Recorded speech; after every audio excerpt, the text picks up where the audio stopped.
மாப்பிள்ளைகளை எல்லாம் தூக்கில் போடு. அக்பர் ஒரு நாள் கோபக்கனல் தெறிக்க சபையில் அமர்ந்திருந்தார். அன்றைய தினம் சபைக்கு அக்பரின் மருமகன் வந்திருந்தார். தம் மகளை அனுப்பி வைக்கும்படி அவரிடம் கேட்டுக்கொண்டார் அக்பர். ஆனால் மருமகன் அனுப்பி வைக்க மறுத்துவிட்டார்.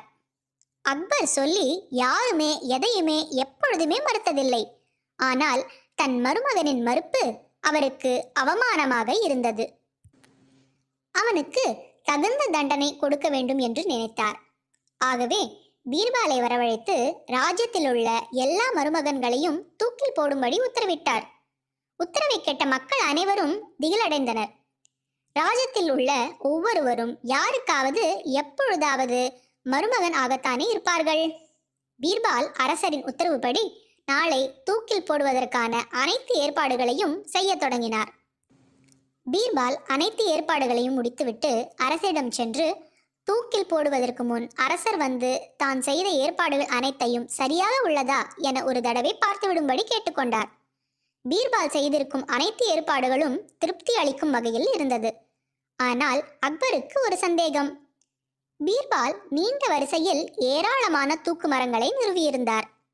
ஆனால் நீண்ட வரிசையின் முடிவில் 2 தூக்கு மரங்கள் தங்கத்தாலும் வெள்ளியாலும் நிறுவியிருந்ததை பார்த்தார்.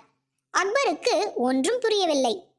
உடனே அக்பர் பீர்பாலிடம் இந்த 2 விசேஷ தூக்கு மரங்கள் யாருக்காக என கேட்டார்.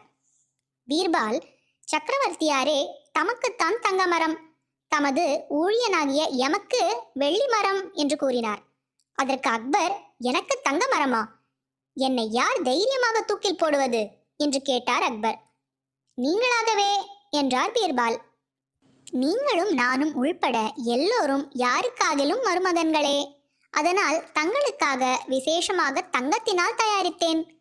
முதலாவதாக நீங்களும் அடுத்தபடியாக நானும் நாளையே ஆரம்பிக்கலாம் என்றும் மற்றவர்களை அடுத்தபடியாக நிறைவேற்றலாம் என்றும் கூறினார் பீர்பால்.